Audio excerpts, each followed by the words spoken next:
This video is a follow-up to my video Why Religious Apologists Cannot Possibly Win. Some of the criticisms I received in my video were Occam's razor, religious experience and God's immanence being likely in light of natural theology. In this video I will deal with the Occam's razor counter-argument.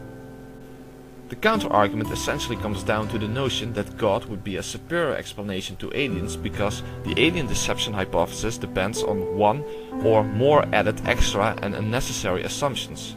I would actually disagree with that and claim that Occam's razor in fact favors the alien explanation.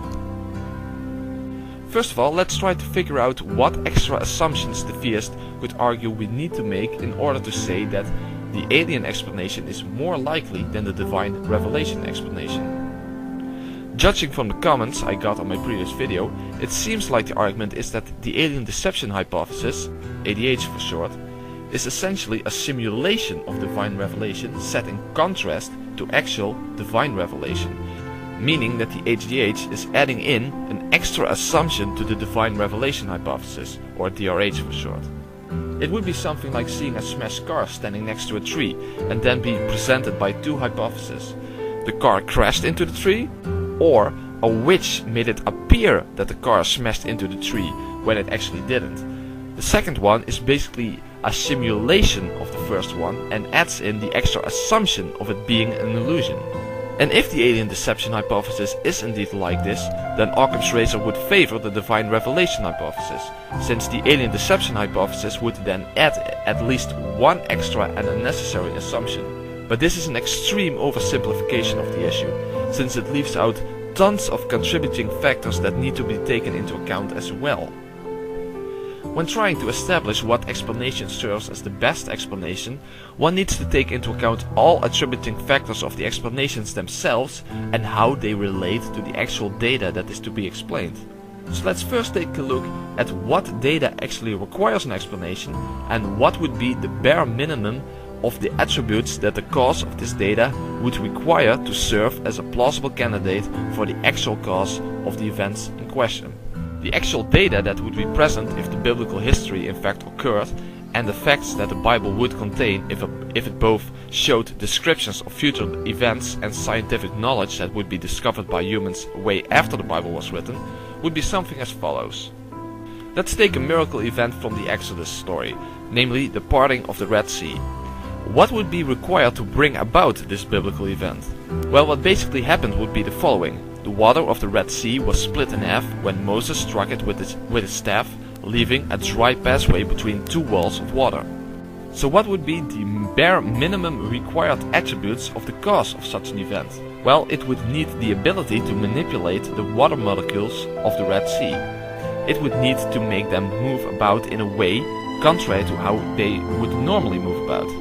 It would need the ability to command this process at the right moment, namely when Moses would strike the sea with his staff, and to remain not directly observable to the people involved.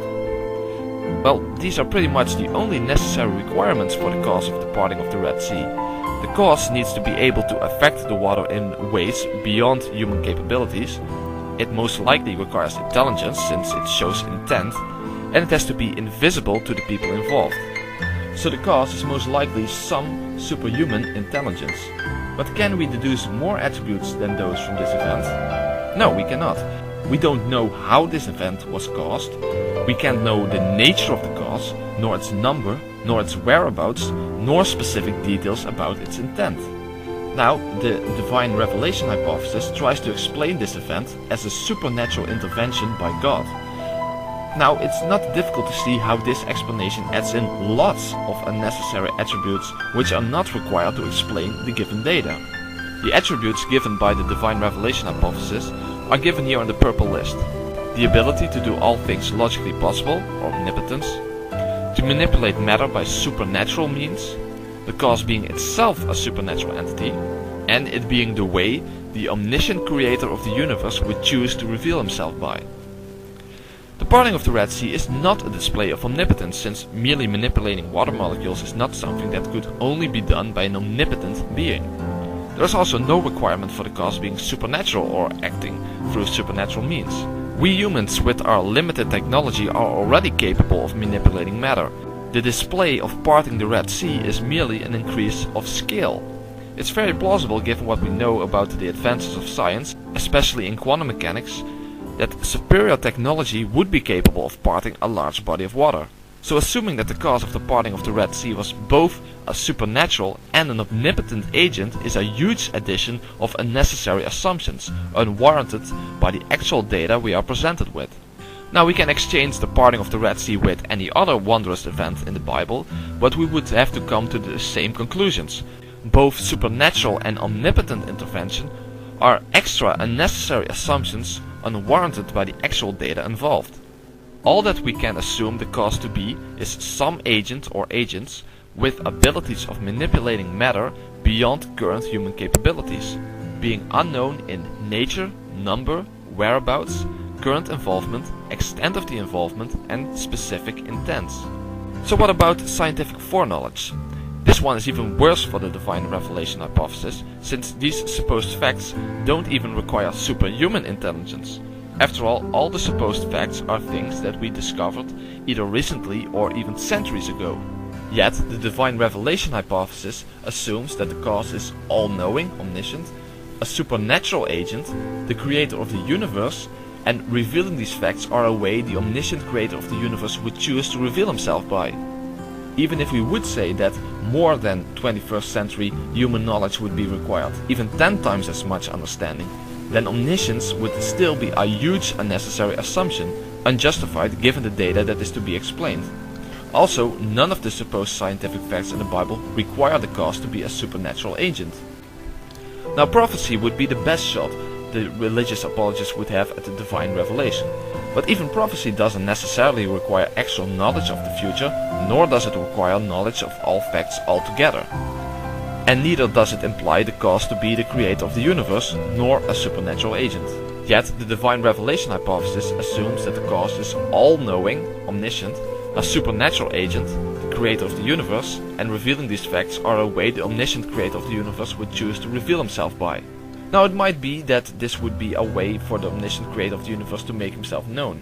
But it is still an assumption that specifically the biblical prophecies would be that way, and that he would choose events that would be easy to duplicate by either time traveling or manipulation of events. So the divine revelation hypothesis actually depends on huge extra unnecessary assumptions that cannot be deduced from the actual data in question. And those are exactly the kind of assumptions that the concept of Occam's razor is meant to shave away. But more than that, the alien deception hypothesis wasn't meant as an illusion of divine revelation in the first place. There is a profound difference between creating the illusion of divine revelation and falsely ascribing divine revelation to something, and this distinction might not be that obvious on the surface of it. Since we are talking about aliens anyway, let's explain this by using aliens as an example. Here we have some evidence of aliens visiting Earth. Well, not really of course. But there are people who believe crop circles were the result of alien beings. Now we actually know how crop circles are made in almost all cases, but let's say that we didn't know how they were made. Would that make them evidence of aliens visiting Earth? No, it wouldn't, but let's say we had two hypotheses. The first is that aliens did it. The second is that humans masquerading as aliens made these. Now, if we would apply Occam's razor to this issue, we would have to favor the alien explanation because the human deception explanation adds an extra assumption. Namely, it takes the alien explanation but adds the assumption of deception to it, right? Well, no, not at all. Even disregarding the fact that by no means aliens, spaceships or even advanced technology are required to make these circles, and therefore nothing at all suggests alien involvement, the problem that I am concerned with here is the following. Would we even expect this to be something that aliens would come here to do? Is it to be suspected that alien beings capable of space travel, perhaps thousands of years more advanced to us, would fly thousands or millions of light years to our planet, mow down some wheat, and then go back home again? Well, sure, it's possible, but not very plausible, now is it? So is this really an illusion or simulation of alien involvement? Or is it an act with no plausible relation to what aliens might come to do on another planet that is falsely ascribed to aliens? The actual illusion here is that this would be something to be expected of highly advanced extraterrestrial beings. And the same goes for the alien deception hypothesis when it comes to religion.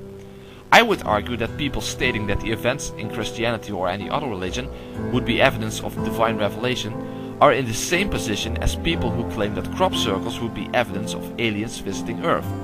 Both are making a huge assumption that this is something that is to be expected of the beings they suggest are causing these events. And as I said at the end of my Why Religious Apologists Cannot Possibly Win video, we wouldn't be justified to believe the alien deception hypothesis either without evidence that specifically alien beings are behind the unexplained events. But at the very least, aliens would fit better in the whole picture than actual revelation of the omniscient and omnipotent creator of the universe, especially in light of the fact that the alien deception hypothesis relies on fewer unnecessary assumptions. After all, aliens would be the kind of beings who would be able to do all the things in the Bible but without adding in the unnecessary attributes of being supernatural, omnipotent, omniscient, the creator of the universe, etc. They are the type of beings that come closest to the bare minimum requirements of what the cause of these events would be and therefore are favored by Occam's razor. And whether or not God actually exists is irrelevant to the matter as well, as I argued in the original video. After all, the existence of aliens is already extremely likely in the theistic worldview, and moreover, the existence of aliens being likely doesn't make it more likely that they would be behind crop circles, because their mere existence doesn't connect them to mowing down wheat in abstract art forms. So, the explanation of divine revelation doesn't merely assume a being whose exclusive characteristics aren't remotely required to explain the given data, but it's also based on the assumption that not only would such a being want to reveal itself, but it would in fact reveal itself by causing such events as described in the Bible or any other holy book. So those are pretty huge extra and unnecessary assumptions that the divine revelation hypothesis is making. So Occam's razor would by no means favor such an explanation. Now it is argued that God's immanence is actually very likely in light of natural theology, but this topic will be addressed in a future video.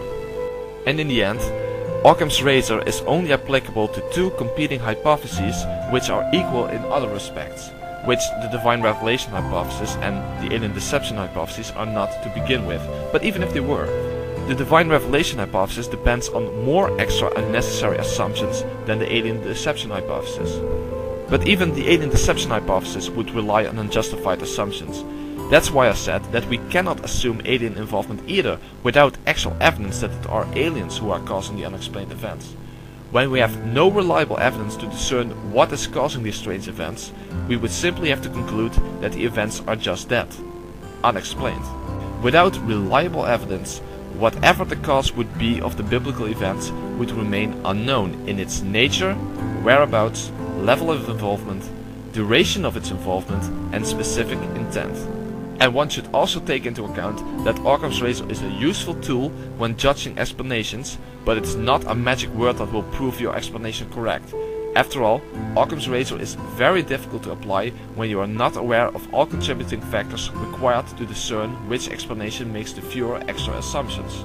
So if you are really saying that Occam's razor would either be the only or the main way to actually discern whether the biblical events are the result of God's revelation or not, then your explanation really is balancing on a razor's edge.